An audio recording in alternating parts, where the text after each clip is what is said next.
Yo, what's going on, snipers, and welcome back to your calendar's franchise mode here in NHL 25. So last episode, if you did not catch it, we simulated more of the season, and we're still not in a playoff spot, which is kind of strange. We are 29, 26, and 6, and we're still lacking that offensive punch that we are kind of used to with this team, because you can see right now we are the third best defensive team and 15th on the penalty kill, which is pretty solid.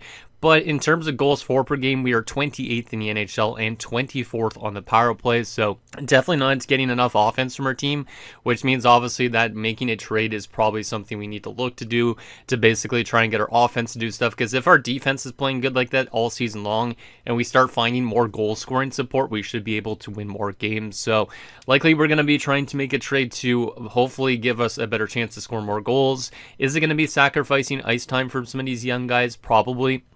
Because I would assume after we make this trade coming up, we are likely going to demote Kazanov to the third line, Popov down to the fourth line, and then we are likely going to be trading Abney as a part of this deal. So I'm hoping that everybody's okay with their ice time, but there could be a little bit of a morale crisis come the offseason, but we have to kind of sacrifice ice time a little bit on some of these guys just to kind of try and get this team to score more goals. So hopefully we can find a way to do that. Hopefully the trade works out in our favor, because obviously if it doesn't, there is a chance that this team could end up missing the playoffs, because if you look at the standings right now at the moment, you can see we are 7th place in the Metropolitan Division. We're only 6 points back of the Devils with a game in hand, which is good, but we are quite far out of it at the moment, which is not a good thing. And we only have 21 more games to go this season, so definitely going to make some changes to try and get things to get going again, because obviously if we have a good month of March, we can make the playoffs, but obviously if we're playing like 500 or below 500, there is a chance that we could end up missing the postseason, which would be a pretty big colossal failure, considering last year we were in the Stanley Cup Finals and the 5 seasons before that we were in the Conference Finals. So I'm really hoping that we make the right moves and it actually gets our team to make it just barely into the playoffs, and then hopefully this would be the year that this team could actually win a Stanley Cup in.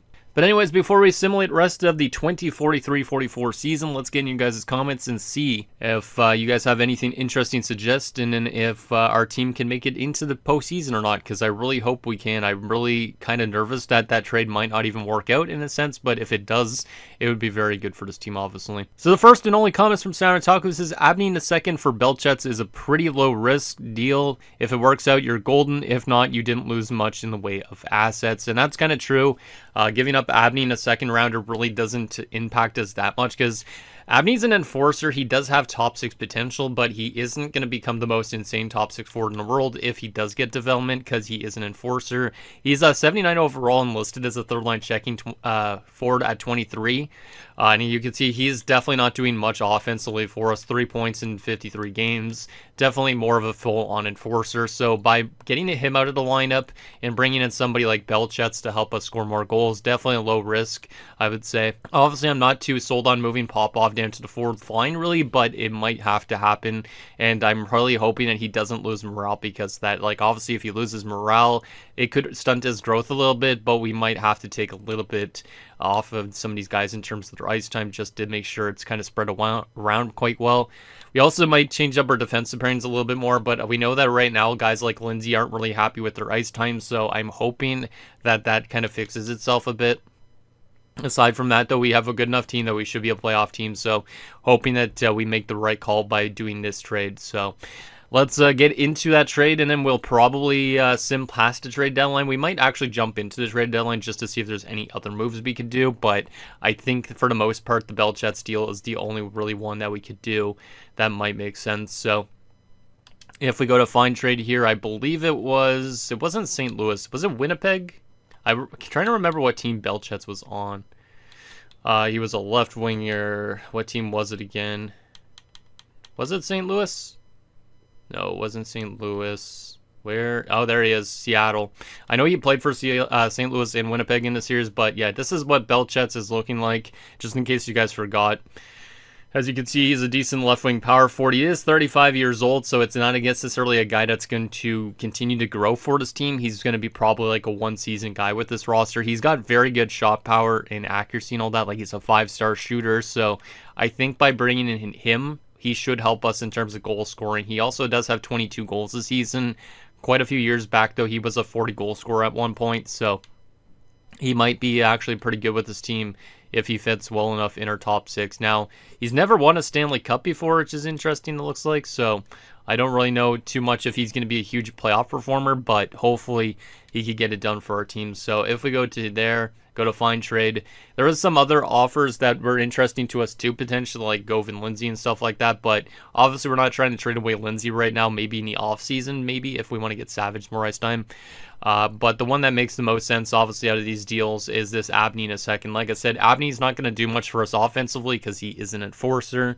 And then that second round pick could really be anything. So like Taku was mentioning, it's kind of a low risk trade. And then maybe it could pan out for our team and help us get that offense going. So let's go to edit trade here. I do believe we'll be in the cap still. Yes, we would, because we still have like $8 million in cap space even after this trade, which is kind of insane. So maybe we could even do more deals at the deadline, but I think this is the one that obviously would make the most sense. It just gives us a nice, potentially good player for this top 6, a good power forward to have behind another power forward in Crane. So yeah, hoping that Belchets could be that guy. And it kind of sucks to move on from Abney early in his career, because I do kind of want to have an enforcer almost in a way, just so we could have a physical player on our roster. But at the same time, the power forward in Belchets should be able to provide some physicality, because he is power forward. He should throw a good chunk of hits too.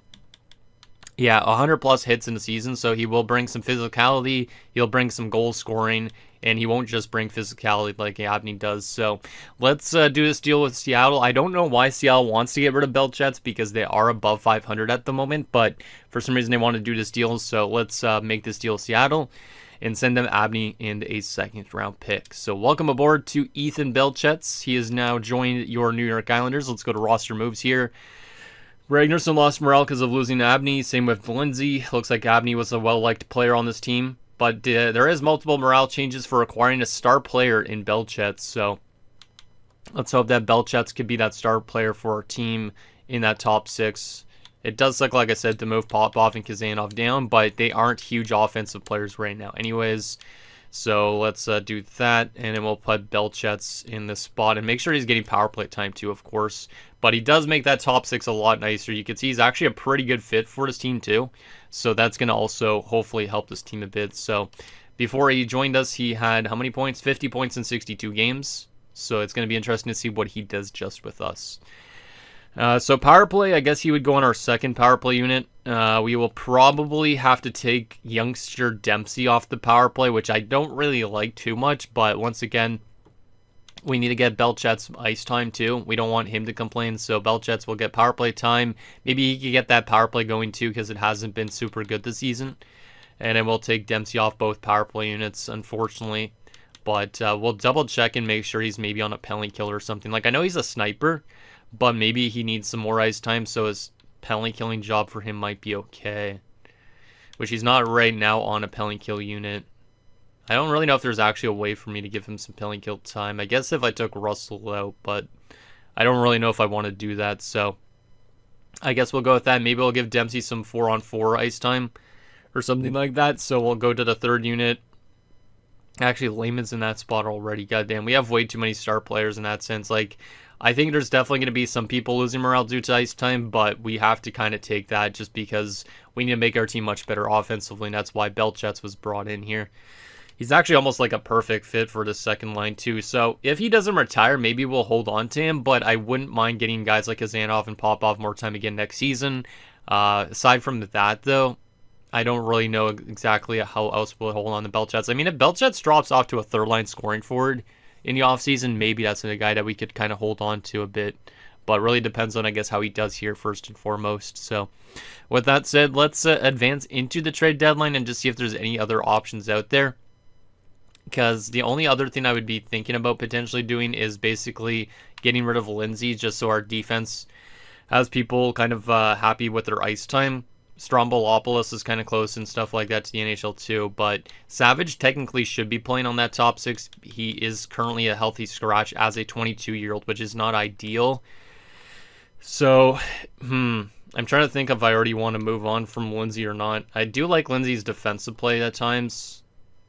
He was pretty good last season. This season, he's been a little bit worse defensively. He was actually really good for us last year in the playoffs, so I think we'll probably hold on to Lindsay. and keep Savage as the depth defender, but definitely something that we need to look into in the offseason is potentially maybe getting rid of Lindsey's rights so Savage could actually play on our top 6 pairing with somebody like Jang, or we could let go of Jang or something like that, and then Savage could easily come in. Alright, so with that all done, let's hop into this trade deadline and just see if there's anything interesting on this block for us. If there isn't, then we probably won't make any trades, but we might as well just see if there's anything that could help us out in this last bit of the season as we look to push for a playoff spot. Goalie and Dawes making $12 million. No, thank you. Canone, Gunderson, Jeans. There's some pretty solid forwards. Actually, Jeans might have been like actually a pretty good addition if we didn't just bring in our guy and Belchets, because Jeans is a sniper, but he is making $16 million, which would have been more than the money we have left. So, Pyatt, Steckel, Jung, who's a right wing grinder. Don't need really anybody that's going to play defensively for us. Chicago just made a trade. We'll look at the trades afterwards, probably. Yeah, I don't really think there's anything I could look into. McCarthy being a second line forward and an enforcer is pretty cool. Or McCarty, not McCarthy. Yeah, I don't think there's anything weird here as these top 10 players. If I just go to available here, though, is there anything interesting after the top 10? Or no? Let's see. Rensfeldt, Plekhanov. Plekhanov's a solid young defenseman, but he is a top 4, which, once again, we don't need top 4s. Why does this go back to the beginning once the trade happens? That's kind of annoying. Oh, well. Patton is a center. Unila, Thorson, Michelli's there. Our former goalie Solovyov's there. Yeah, I don't think there's anybody really needed. Monroe's a solid young defenseman as well. 22-year-old Caberlet. Damn, that's actually pretty solid. A young 22-year-old defenseman. Being on the block, he is an OFD as well. Huh. It would be nice to have a nice young OFD for the future, but we already have a lot of OFDs anyways. Yeah, I'm not seeing really any offers, so I'm just going to exit out of the trade block, and I think Belchets is the one thing we need. Hopefully that's enough to get us into the playoffs, though. If it isn't, I will probably be a little bit disappointed in this roster. I don't even know why we're simulating like this right now, though, speaking of which, but Francois Sauvé on waivers. Let's take a look at Sauvé. Not really too much of anything. He's actually pretty terrible. He's got good passing and shooting and stuff, but his offensive awareness and defensive awareness never grew, it looks like. He is 31 years old, though, so maybe he's dropped off, but yeah, we're going to just decline that. And now that we're done the trade deadline, let's take a look at the trades that went down this year, see if there's any crazy ones that we recognize, any former players. Korolyuk, was that a guy that used to play with us? I think it is. I'm trying to remember if Korolyuk used to play with us. I feel like he did. I think he did. But anyways, he's off to Dallas if he did play with us. Anybody else that I remember from the early days of the series or something like that? Just always got to double check just in case. Hopefully we made enough trades that it's actually going to push us into a playoff spot, though. Because that's always the worry if you don't do enough or you do too much almost. Like, you almost have to do a good balance when you're doing trades. Caberlet, that top 4 that I was just mentioning about, he got dealt to Pittsburgh. Cost a second, third, and a defensive prospect. Interesting to see if that Caberlet guy pans out. Like, he's only 22, so that could be a nice pickup for Pittsburgh, really. For the long haul, too, not just for a year. Aside from that, that's it. No real big trades. I feel like maybe some of them are big, but I don't really know the players that got dealt in them. Like, for instance, I think there was, yeah, the Pyatt guy from Vancouver to Edmonton. I think he was one of the higher up trade options, so not a lot of big names getting moved, I guess. Maybe there was some big names, but I don't recognize them. So with that said, let's see how good Belchets does with this team and if he could push this team into a playoff spot.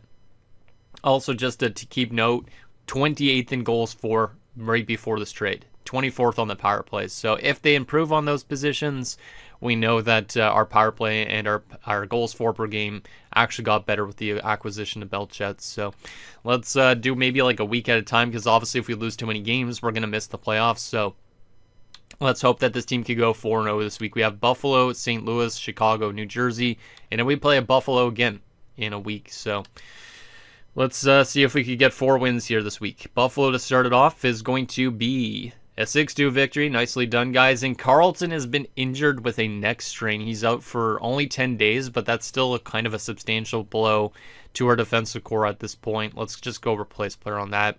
St. Louis, we win 6-5 in overtime. Chicago, we win 5-2. And New Jersey, we win 7-1.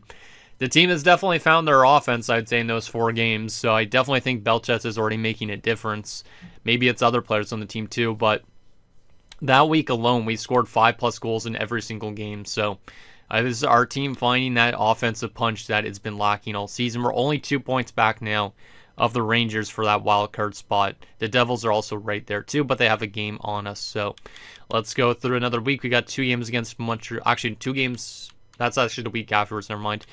Buffalo, Toronto, Utah. Then we have 2 games against Montreal and stuff. So 3 games this week. Let's see if we could win these 3 games as well. Buffalo is a 3-1 victory. Nice defensive game. 7-3 victory over Toronto, and Carlton is back. So our best games came when Carlton was injured, which is interesting. I really hope Belchets is making a difference on this team, because if he is, that'd be absolutely awesome if he is, because just that's basically exactly probably what we needed. Like, I kind of want to look at his stats already, but I kind of want to save it for the end of the season too. Game against Utah is a 6-3 win. Our team is definitely much better since we made that trade. We are 7-0 since that trade deadline deal, or day before the trade deadline, whatever it was. But our team is definitely finding itself. We are now in the first wildcard spot with 78 points. Love to see it. This is the type of team that I was hoping for all season long, but it's definitely taken a little bit longer than normal. But the way we're playing right now, we should be able to find ourselves in a playoff spot if we keep playing like this. All right, let's go through another week. We had just 2 games against the Habs, Pittsburgh, and in Vegas. See if we can win these games as well, because we're 7-0 in the last little bit. First game against Montreal is a 5-4 win. Montreal, again, OT loss, so that ends our losing streak, but we do get a point. And then we did lose to Pittsburgh in regulation, but we beat Vegas. So we've only had 1 regulation loss in like the last 11 games. We also did have an OT loss, but our team has found itself 38-27-7. And yeah, we're still first wild card at the moment. The Devils have fallen way out of the mix in the playoffs. They're now 8 points back of us. So we definitely got hot at the right time, and they've gotten really bad at the worst time possible for them. So we're only 4 points back of the Caps. We might end up get into a chance to be one of the top 3 teams in our division if we continue to play this way. So we actually get a game against the Caps here coming up. So that might be pretty big for whoever finishes in a wild card spot and who doesn't.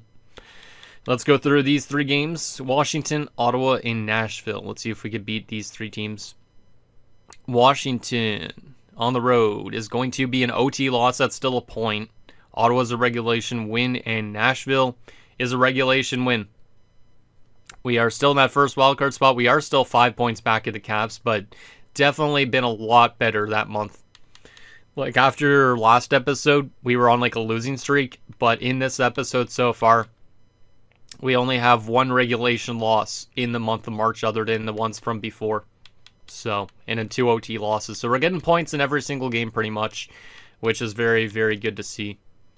Because I was a little bit scared that this team might somehow miss the playoffs, but right now it looks like we're going to be easily a playoff team at this point. Because we are now like 9 points up on the Devils with 1 more game played. But it would have to take a lot for us to miss at this point. Unless we just lose all of a sudden all these games in April, but I doubt that's going to happen. All right, let's go through this game against Colorado. See if we could beat them in their building. Yes, we can in overtime. We got 3 games this week. Dallas, Philly, and Pittsburgh. Let's go through those 3 as well. See if we could take some more. But we've been definitely really good since we made that trade, which is awesome. We beat Dallas 7-6. Philadelphia is a 5-1 victory. Carlton's been injured again. I feel like Carlton's having a tough time staying healthy these last 2 years, because last year in the playoffs, didn't he get injured when we went to the Cup Finals or something like that, if I remember right? Or there was somebody that got injured. I'm pretty sure it was Carlton, though. And now Carlton's been injured 2 times right near the end of the season. It looks like he might miss the beginning of the playoffs, too, which is unfortunate. This time it's a bruised hand, but let's go replace player on that. And there's another regulation loss against Pittsburgh, but we are still winning a lot of games, which is good. 3 games left of the season, and we probably have already clinched a playoff spot, I'm guessing. Yes, we have 94 points so far, And the Devils are very close to being eliminated from playoff contention. So good that we made it back. Like I said, I was a little bit nervous that we wouldn't, but the offensive adjustment has probably helped out a lot. All right, last 3 games. Washington is a 3-1 victory. Philadelphia, a 8-3 loss. And then we won 3-1 against Columbus. So that's definitely our worst game in a while, that 8-3 loss against Philly. But every other game since we made that trade has been a nice victory or an OT loss. Some of them have been regulation losses, but not by that bad. So 45, 29, and 8 to finish the season. And it looks like we have clinched first wildcard spot, probably, which is good. Yeah, we've clinched first wildcard spot. We only finished 1 point back at the Caps, potentially, if they lose their last game of the season. So we almost got back to being actually a top 3 team in our division. But we'll finish as a wildcard team, which also gives me strength that this team is going to go far this year in the playoffs, because when you're a wildcard team and you're actually way better than it suggests, it makes me feel like we're going to go far. So that's just my hope. Obviously, I'm not too sure if it's the actual thing or not, but that's pretty good. That's pretty good. All right, let's take a look and see if our offense improved, if it shows still the goals for and all that, which, let's not go to player stats. Let's go through here. Babadoo, I can't even go over to that now.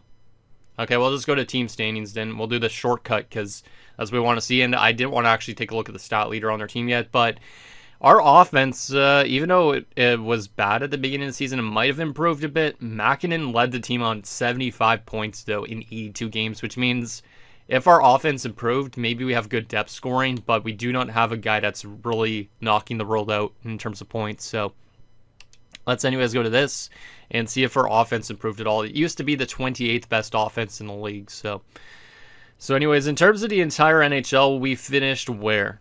We finished as a top 10 team, 9th in the NHL. Not too bad.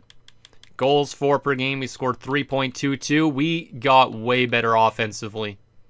Probably because of that 1 week that I was mentioning about, but we finished as where is that technically? Is that 9th or 10th? 2, 4, 6, 8, 9, 10. We were technically tied for 9th in goals for the season.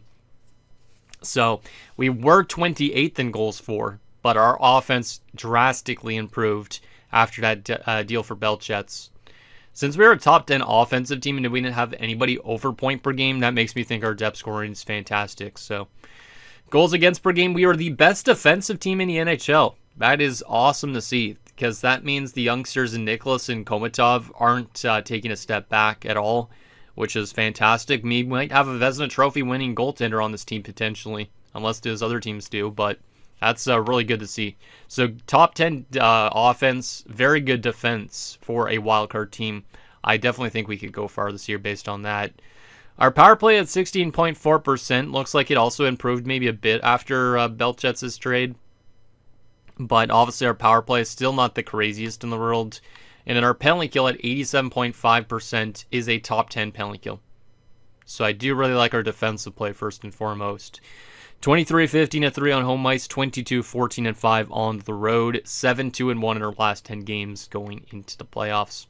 All right, let's take a look at some stats here. Let's actually hide everything so that way we kind of like see each position as it shows it. So I'm just going to close my eyes here and change this over to center. Boom, bam, and good. Okay, so for centers, obviously we saw Mäkinen led this team in points. 75 points for Mäkinen this year, 34 goals, which is definitely a downfall after he got paid a lot of money. But at the same time, at least he'll retire as a New York Islander, so I don't really care too much. But definitely has been dropping off in production a little bit. Ashton on 48 points, 24 goals again for Ashton. He's been a consistent 20-goal guy. I kind of like Ashton still. He's listed as a first-line forward, but all 3 of his years he's been with us, he's scored the exact same amount of goals, which is kind of weird. But I'm hoping he has a better playoffs ahead, because last year he was not good in plus-minus. Aside from that, we have Hamilton on 30 points. So Hamilton was brought in as that third-line center, basically because we let go of Giordano. Hamilton was solid as a third-line center. No complaints there. Russell on 26 points as a fourth liner is actually way better than anticipated. I think that's, double the point totals from last year. Obviously, he played 20 less games last year, but still, looking good. And he also barely takes penalties, too, which is fantastic as a two-way forward. So, And in Winchester, when he played, was pretty bad, -5 in 6 games, but still could be a decent depth sniper if we need to get goal scoring support. From a left wing perspective, Crane on 71 points, 27 goals for the 33-year-old. Solid season from Crane. He hasn't dropped off too much yet, but I do expect drop off soon. His goal scoring and production has dropped off a bit, but still doing good in terms of scoring goals for the most part. And hopefully he has the playoffs like last year. Like last year, he was fantastic in the postseason. So if he can play really good this year in the playoffs, I'm not worried whatsoever. But he's only signed for a couple more years. Might retire right around that point too. And Ethan Belchetz, obviously we just acquired him. How good did he finish with this team? 12 goals, 5 assists, 17 points in 21 games. He did basically exactly what we brought him in for. Mostly the goal scoring. 12 goals in 21 games is good. 17 points in 21 games is good. Plus 9, 17 penalty minutes. Damn. 3 game-winning goals too. So, yeah, came in and helped out our power play. Had 5 power play points with us. Yeah, that's actually really, really nice. Pretty good to bring in a veteran like that could help us out. So, hopefully he's good in the playoffs as well. He has not played in the playoffs in a while, I think. Actually, he did last year with Seattle, but before that, he hadn't played in 3 years, but he's just not had a lot of playoff experience for his age. So I'm kind of curious to see how he'll do for us this postseason. Aside from that, Ragnarsson, 67 points. Not too bad of a season for Ragnarsson. A little bit of a downfall, but he is still a nice young forward. And yeah, Ragnarsson's maybe still one of my favorite players on this team. Kazanov, 44 points. Solid season from Kazanov. Probably losing morale. Doesn't actually look like it. I am surprised. I thought he was going to lose morale due to ice time being a third-line guy, but I guess he's okay with it. Popov on 29 points, though. He definitely suffered a lot of a drop-off in production. Yeah, he's losing morale because of ice time, too. See, that's the one thing that I was a little bit worried about when bringing in Belchetz. It's kind of weird. I just realized Popov wears number 1 as a forward. There's definitely not ever been an NHL forward that's worn number 1, right? There just has to be none. But, yeah, I didn't really want Popov on the 4th line, but his production went way down. Hilbert, 24 points. 82 games, not bad for Gavin Hilbert. And then we head to the right wingers. Lehman on 65 points. I think Lehman's a fantastic player still. Really happy I brought him in last year when we had the chance in the playoffs and stuff. I think he's been a great pickup. Just very good at passing, and he could help out our snipers. Speaking of snipers, Dempsey had 16 goals and 33 points. Obviously, his production is pretty consistent. Worse than last year, though. Dropping from 29 to 16 goals is kind of a big drop-off, but I do expect if we get him back on the power play, he'd be starting to produce again, so maybe next year he gets back on the power play again. Hornquist only played the 1 game this season, but he was okay in it. From a defensive standpoint, Houghton finished with 56 points, so Houghton definitely found his offensive touch more in the second half of the season. Still looking pretty good for a 34-year-old D-man. Yeah. Obviously not as good as the last few years, but he's still almost on 1,000 career points as a D-man. You don't see a lot of defenders getting 1,000 points. He's on 917. If he plays 2 more years, there's a chance he could finish with over 1,000 points, I think, which is fantastic. So let's hope for a big postseason for Moley. Hopefully. And hopefully he's not one of these guys that retire too young, because that would kind of suck. Holmstrom on 54 points is also fantastic. Like, I was thinking of locking this guy up soon, and I probably still should, because he's probably worth like a $10 million contract. Like, good plus minus, good offensive production like Houghton. And like, he's definitely the type of guy that could replace Houghton if he retires on that top pairing. And then Schaefer on 43 points also was good this season. Carlton, 21 points, missed 9 games due to injury, and he'll miss to start the playoffs. Lindsay on 12 points, Jang on 12 points, Savage on 2 assists in 9 games. Not bad. Not bad at all. In terms of goaltending, actually 1 second, for Savage is physical. 16 penalty minutes in 9 games for Don Savage. So he might be a bit of a savage. Last year in the AHL, he didn't pick up a lot of PIMs, though, so I don't really know why he's this physical in the NHL, but he apparently is. In terms of the goaltending, Nicholas on a 908 save percentage, Komatov on a 911. I don't think these goalies are going to win the Vezina this season, but they definitely obviously have the Jennings, which is pretty impressive for a young goaltending tandem that are both 23 years old. So I'll take the goaltending and the fact that we're the best defensive team too, but it could be heavily reliant on our defensive players, not our goaltenders as it is. 3 assists combined from the 2 of them. All right, let's take a look at some stats around the league, see who led in points and all that as well. See if there's any crazy teams with really good players. So the best player in terms of points was Torsten Davidson at 31 years old. I think I remember seeing him up there before in points, but that was way back. But yeah, he finishes first with 117 points. Next closest was 108 in Pittsburgh. It was Jukka Pettinen. Guerin hit 100 points again this season. He's 32 years old now. God damn, but he's still 97. This guy hits 100 points almost every single season of his career.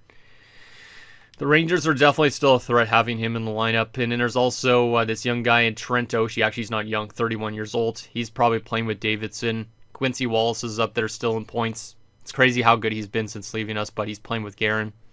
Eskalainen up there 95, Jacobson 91. Best goal scorer this season is going to be Jukka Pettinen in Pittsburgh, 24 years old, and he's just won his first Maurice Richard, 59 goals. He's one of only 3 50-goal scorers, one of them being Tuukka Jaskalainen. I was thinking I was the Jaskalainen that played with us, but it's Tuukka Jaskalainen, so it's his brother. The other one is right here, Timo. They must be brothers, Timo and Tuukka. They're just 4 years apart in age, too. Yeah, they're definitely got to be siblings if they're scoring both 50-goal seasons almost. All right, best defenseman this season in terms of points, Raphael Mercier in Seattle, 70 points plus 10. But they're probably going to give the Norris to this Josh Craig guy in Winnipeg, 63 points and a plus 33, I feel like. Hounen still finishes top 5 in defensive points. Holmstrom right behind him. So, interesting. Kind of funny seeing a Mikulski up there in points as a defenseman because, and he's an OFD too. I had a Mikulski way back in the day in NHL 17 with the Canucks, and that's one of my first best offensive defensemen of all time.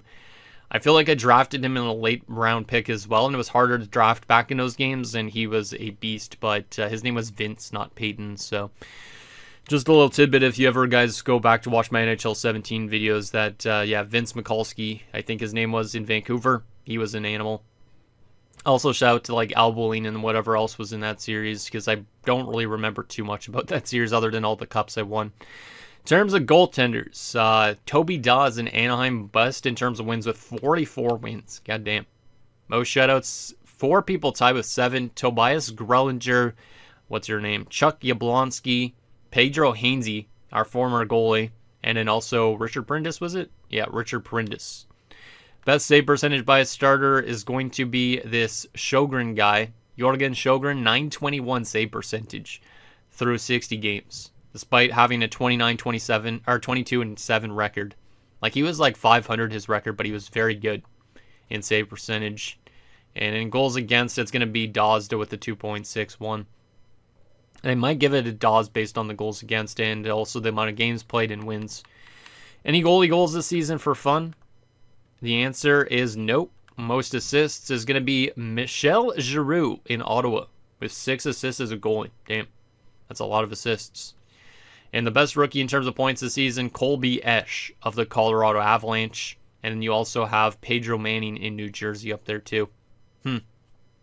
I do want to quickly go to Winnipeg stats actually, because I do want to see if Giordano had a good season in Winnipeg. And the answer is decent. 72 points in 82 games. Obviously, he got paid a shit ton of money this offseason, so a little bit of a downfall in terms of points for him, but he might have got the Jets into a playoff spot this year. So, shout out to Zane Giordano. We'll see if we ever have to face him in a postseason or in like a cup finals or something, but kind of sucks we couldn't hold on to him, but our team was still good without him, so I'll take it. All right, so now that we've seen that, the question we have now is who are we playing in the first round? And is this the year this team could win the Stanley Cup because we finished as a wildcard team?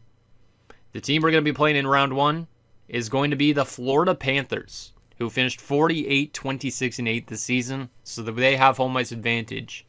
So it's kind of interesting for us because since we finished as a wildcard team, there's a good chance we won't have home ice advantage in most of these rounds. Most of the time when we made the playoffs the last 6, 7 years, 8 years even, we've been the home ice advantage team.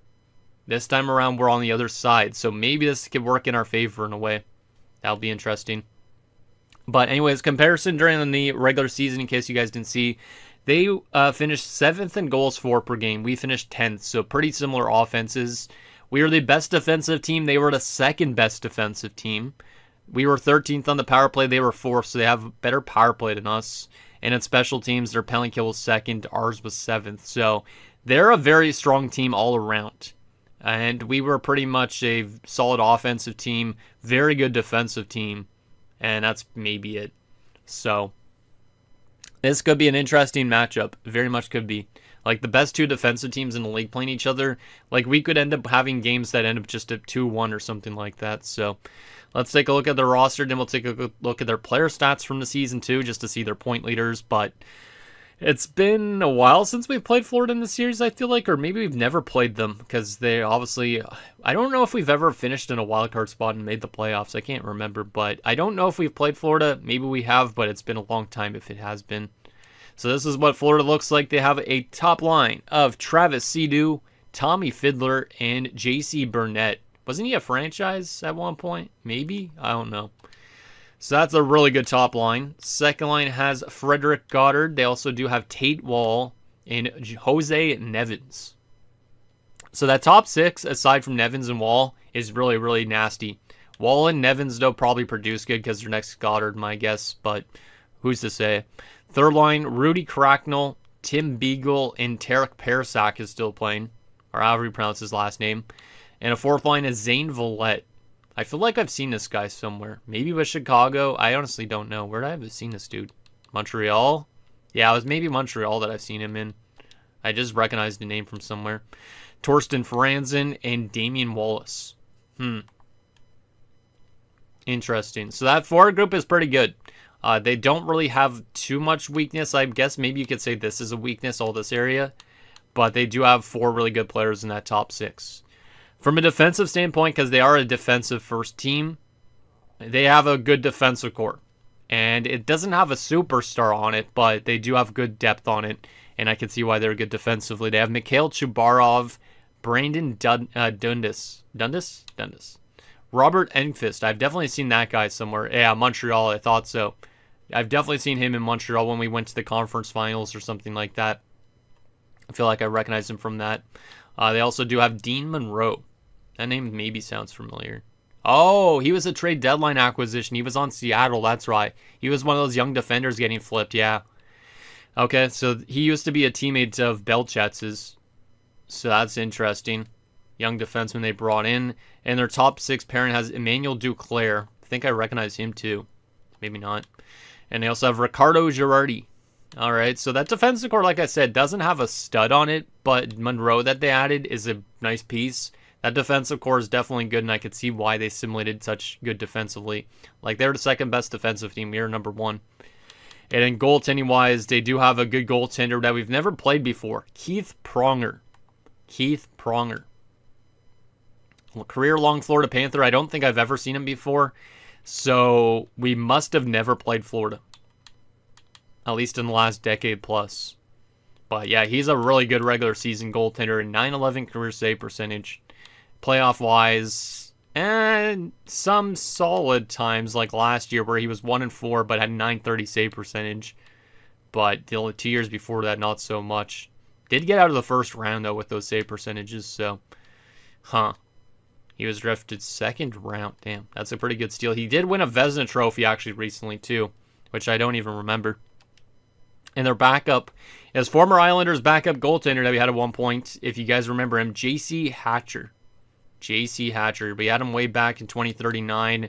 He briefly played here. We traded him the first year he came to us, and we sent him to Anaheim. I don't remember what we got back for him, but we did get him sent to Anaheim. Oh, I think it might have been Gudis that year, because we just did a flip-flop of backup goalies or something like that.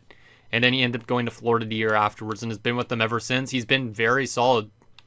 Very solid as a backup. And playoff-wise in his NHL career, he's only played with the LA Kings, but he's had some good playoff numbers in the past. In terms of scratches, they have Malik DeLuca, they have Steve Noakes, and Dmitry Morozov. All right, that's interesting.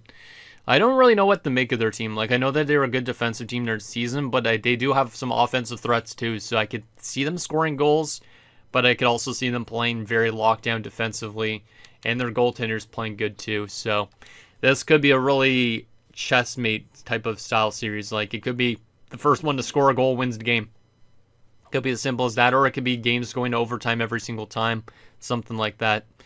But let's take a look at their player stats from the season as well, just to see if they have any crazy threats that we weren't expecting in terms of points. Let's see. Florida. So their leader was Tommy Fielder, 88 points, 44 goals. God damn. Burnett had 79, Seadoo 77, Goddard 71. All right, and then, yeah, see, Wall, even though he's an 82, he literally had 57 points, and Nevin, who is also low as an 82, had 54. So there is definitely some guys on this team that could produce, despite being a low overall. Even guys like Franzen, who's a 79, had 49 points, so don't count anybody on the team out from not scoring. And then defensively, they don't really get a lot of offense from their back end, but they had 3 20-point defenders and a bunch of guys that came close, but yeah, their defenders are more probably defensively minded. Monroe was the worst in terms of plus-minus, but because he played with the Seattle Kraken earlier in the season. But they have all good plus-minuses. And then their goaltending numbers are very good. Pronger was really good in 66 games, and Hatcher was fantastic through 23. So, yeah, definitely a scary team in Florida. I really hope that, obviously, us being a wildcard team, maybe it just makes us have a little bit more of a psychological edge on some of these teams, but honestly, this is going to be a pretty close series. I think it could definitely go to 7 games based on how good these teams are in terms of defensive play. It's probably going to be whichever goalie outperforms the other, so to speak. And the good thing is we have 2 goalies we could go to potentially if one doesn't do good. So with that said, that's going to do it, guys, for this episode of Your Calendars Franchise Mode. So in next episode, we'll take it to the first round of the playoffs against the Florida Panthers as we look to hopefully build on a good month of March, because that month of March got us into the playoffs. Hopefully we run that into the playoffs, and hopefully this is the year that this team somehow finds a way to win the Stanley Cup despite being a wild card team. So I think down below, and I'll see you guys next time.